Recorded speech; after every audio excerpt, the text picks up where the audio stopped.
about getting outside of the box. And the first thing is, what is the box that people talk about? And what that is that when we're born, we are influenced by our parents, we're influenced by what our friends think, our enemies, our culture. And this story keeps kind of telling us what we're supposed to be in the world. And the problem with the box is that we don't even realize we're in it. Bob Marley says that we can only free ourselves from mental slavery. And what that means is that we don't even realize that we're slaves to this thinking and to this influence by other people. And so, I post a lot of stuff about needing discomfort. And, people will rub up against that and say, I don't need discomfort in order to grow.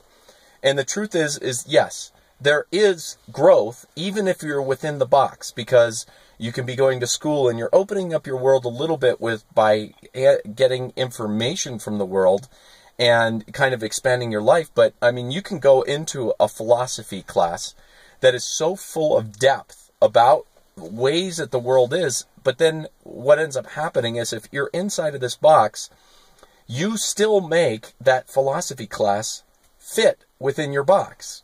And so when do we see people realize that they're actually inside of a box?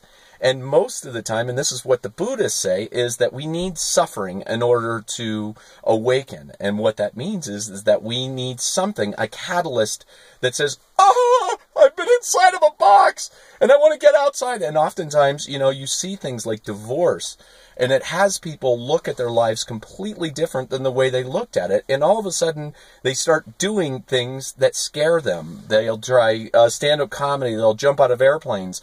They do these things that are in discomfort, and that you have to have discomfort in order to grow outside of this mental box.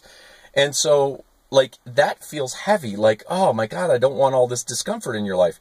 But the truth is that what ends up happening after time is that you become comfortable with discomfort. And what that means is that when people do this stuff and they get outside of this box that they've been living in, they realize a bigger part of the world.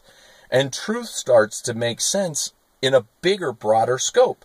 And so then you get kind of addicted to discomfort, because what you realize is that when you are in discomfort and you're growing, you know that, yes, it's going to be uncomfortable in the moment, but when the aha and the realization comes and how you've grown, the world starts to brighten. And you start to, another thing is that you start to see things in a deeper manner. Our whole culture and this thing that keeps us in these boxes has us believe these very small ideas about, these sentimentalized, superficial ideas about love and grace and compassion and these kind of things. And they're very superficial. And the thing is that you can't even recognize, because it's not broadcast, these deeper understandings of love and compassion and grace. You don't even know them, because you are only setting the bar as high as the box will show you. So if you want to know compassion to its depth, you have to get into discomfort. If you want to know love at its greatest depth, you have to feel discomfort. And if you want to feel more connected to things, and you want to understand and know the world in a bigger way and see the beauty in a much more rich and beautiful way, you have to feel discomfort. And so this last little point is that there really, and Carl Jung says this, and I discovered this on my own, was that there are 3 ways that we deepen into knowing ourselves and outside of our box and who we truly are, as opposed to what everybody's ever told us to, is that there's 3 ways that this happens. And that's the transformative, the transcendent, and the being. And I've got videos on that if you wanted to look at that or ask me about them. And I don't want to get into that, but the idea is that in each one of these, there's a bit of discomfort. There's always a bit of, I don't want to use the word struggle, but sometimes it does feel like struggle.